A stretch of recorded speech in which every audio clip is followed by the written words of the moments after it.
Hello बच्चों, हम आपके लिए अपडेट लेके आए हैं। आपको पता है कि पहली तारीख को कक्षा 12 सीबीएसई बोर्ड के एग्जामिनेशन के बारे में अंतिम निर्णय होगा। मीटिंग चल रही है, सारे स्टेट्स ने अपने अपने सुझाव दे रखा है और उसी पर बहस है, उसी पर निर्णय हो रहा है। पहली तारीख को ट्यूसडे को जो हाई लेवल मीटिंग हो रही है उसमें जो निर्णय आएगा उसको ही हमारे जो एजुकेशन केंद्रीय शिक्षा मंत्री जी हैं पोखरियाल जी, वो उसको अनाउंस करेंगे।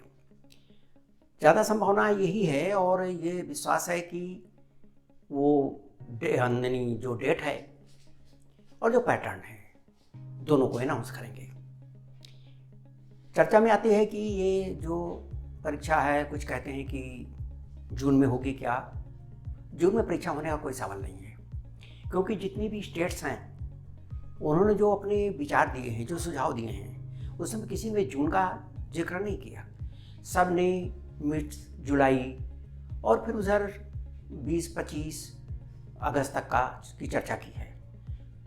तो पूरा विश्वास है कि इसी के बीच ही परीक्षा होगी, तो जून में परीक्षा होने का सवाल ही नहीं उठता। अभी कुछ चर्चाएं आती रहती हैं कि क्या 30 मिनट की परीक्षा होगी।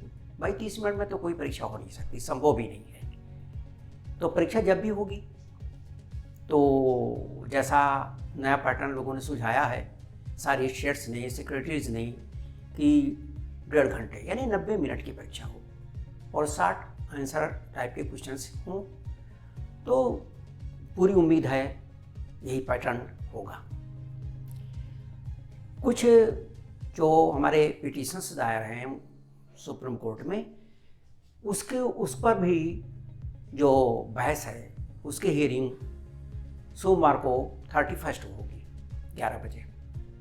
उसमें जो लोगों ने रिक्वेस्ट किया है वो ये कि परीक्षा इस महामारी के समय अगर होगी तो बच्चों पर भी और गार्जियन पर भी एक दबाव बना हुआ है, तो परीक्षा कैंसिल हो जाए और कोई अल्टरनेट मेथोडोलॉजी बच्चों के अंकों को देने के लिए तय की जाए, डिवाइस की जाए।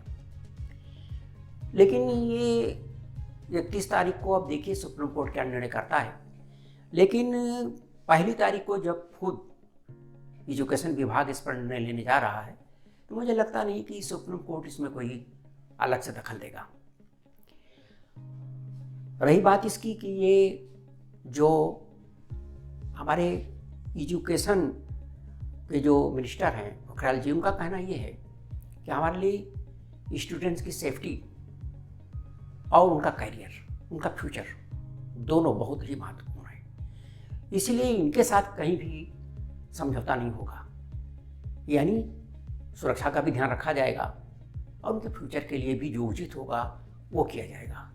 क्योंकि परीक्षा के साथ साथ इस समय और भी जो हमारे नीट है और जेईई मेंस हैं और भी स्टेट लेवल की या नेशनल लेवल की बहुत सारी कॉम्पिटिटिव और एंट्रेंस की परीक्षाएं भी इसी समय होने की संभावना है।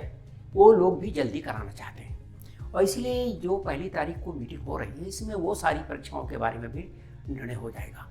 तो सीबीएसई बोर्ड की परीक्षा भी और जो ये आपकी आईसीएसई बोर्ड की परीक्षाएं हैं उसके बारे में भी सारे निर्णय हो जाएंगे। जो स्टेट्स हैं वो अपने बोर्ड की परीक्षाओं के बारे में भी निर्णय ले रहे हैं और ज़्यादातर संभावना है कि उनके निर्णय भी हो जाएंगे। बहुत सारी स्टेट्स तो निर्णय ले भी चुके हैं। जैसे अपना यूपी बोर्ड है, उसने कहा कि जुलाई के पहले परीक्षा नहीं होगी, तो एक तरह से तय हो गया कि जुलाई में ही परीक्षा होगी। और ये बात स्पष्ट है कि सीबीएसई बोर्ड की परीक्षा भी जुलाई के मिड में या अगस्त के लास्ट तक या अगस्त के 20 तक में होने की संभावना है। तो बच्चों इसमें संदेह करने की ज़रूरत नहीं है, परीक्षा होनी है और परीक्षा होना तय है। जब परीक्षा होना तय है तो फिर हमको पढ़ते भी रहना चाहिए, उस तरीके तैयारी भी करते रहना चाहिए, क्योंकि जो कॉम्पिटिटिव एग्जाम्स होंगे इसके बाद हम लोगों को उसमें भी अपियर होना पड़ेगा। हर जो एजुकेशन के लिए कहीं हम जानेंगे उसके लिए भी तैयारी करनी पड़ेगी। इसलिए हम लोग धीरे धीरे पढ़ते रहें। जो छात्र परीक्षा में उपस्थित नहीं हो पाएंगे, महामारी के कारण, उनके लिए उचित अवसर दिया जाएगा। किसी भी प्रकार से उनका किसी भी प्रकार का नुकसान नहीं होगा। हर तरह की उचित से उचित व्यवस्था उनकी परीक्षा के लिए की जाएगी। ये जो हमारे केंद्रीय शिक्षा मंत्री हैं उन्होंने विश्वास दिलाया है। साथ ही साथ ये भी कहा है कि जो परीक्षा, बहुत सारे स्थान ऐसे हैं जहाँ की पहले उसमें इन परीक्षा नहीं हो पाएगी, वो 15 डेज़ के बाद दूसरे बार जब परीक्षा होगी तो उसमें भी वो दे सकेंगे। आप हमारे इस चैनल को सब्सक्राइब करें, बेल आइकन दबाएं, लाइक करें, शेयर करें, जिससे कि नए अपडेट्स आते ही तुरंत ही आप तक पहुंचते रहें। बहुत बहुत धन्यवाद।